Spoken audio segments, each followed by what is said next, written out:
श्री भक्तमाल में श्री अनंतानंद जी और उनकी शिष्य परंपरा में श्री रंग जी।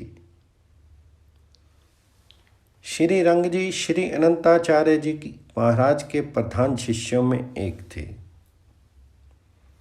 गृहस्थ आश्रम के समय आपका निवास ध्योसा नामक ग्राम में था, जो तत्कालीन जयपुर राज्य में आता था। आप वैश्य कुल में उत्पन्न हुए थे।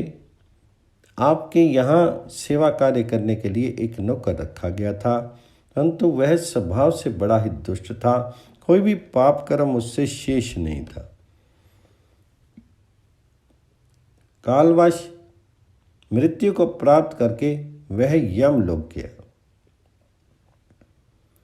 वहाँ उस पापी को यमराज ने दूत कार्य में नियुक्त किया और मृत प्राणियों के प्राणों को लाने का कार्य सौंपा। एक बार यमराज ने उसे एक बंजारे के प्राणों का हरण करके लोग लाने को कहा, जो कि उस ध्योसा ग्राम का रहने वाला था, जहाँ वह मरने से पहले श्री रंग जी के यहाँ नौकरी करता था।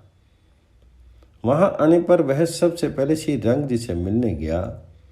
वे उसे देखते ही चौंक पड़े और बोले, अरे मैंने सुना कि तू मर गया है, फिर तू यहाँ कैसे आ गया? तो यमदूत ने कहा, मालिक आपने ठीक ही सुना था, मैं मर चुका था और अब यमदूत बन गया हूँ। यहाँ मैं बंजारे को ले जाने आया हूँ। श्री रंग जी ने कहा, अभी तो वह पूर्ण स्वस्थ है और थोड़ी ही देर पहले ही मेरे यहाँ से कुछ माल लाद कर ले गया है, उसे तुम कैसे ले जाओगे? उसने कहा, मैं उसके बैल की सींग पर बैठ जाऊंगा, जिससे काल प्रेरित वह बैल सींग मार करके उसका पेट फाड़ देगा। श्री रंग जी ने पूछा, क्या तुम लोग सबके साथ ऐसा ही व्यवहार करते हो? यमदूत बोला, नहीं, हम लोग केवल पापियों के साथ ही ऐसा व्यवहार करते हैं। भगवान के भक्तों की ओर तो हम देख भी नहीं सकते।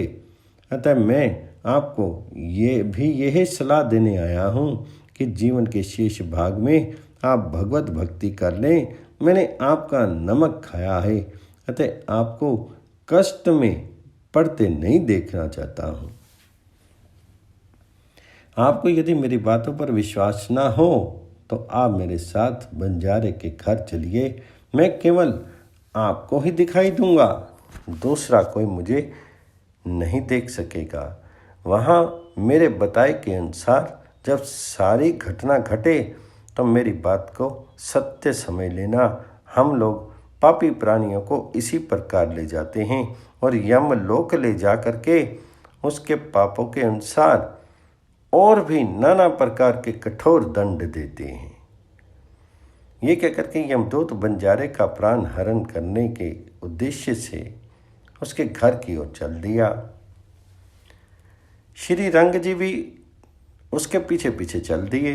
वहां जाकर के श्री रंग ने देखा कि बंजारा अपने बैल को खली भूसा चला रहा है। बैल बार बार सिर हिला रहा है, जिससे बंजारे को खली भूसा चलाने में असुविधा हो रही थी। अतः उसने एक हाथ से बैल को जोर से हटाया।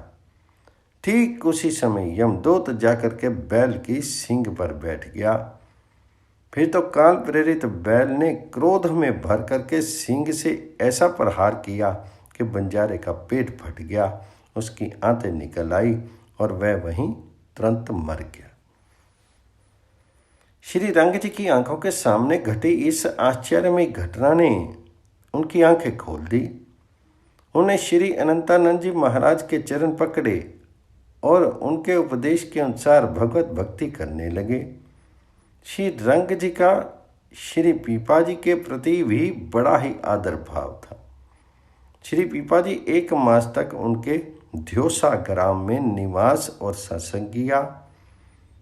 इसके समय में ध्योसा ग्राम श्री राम रंग में रंग गया था। इस घटना का प्रियादास जी ने अपनी एक कविता में इस प्रकार वर्णन किया है।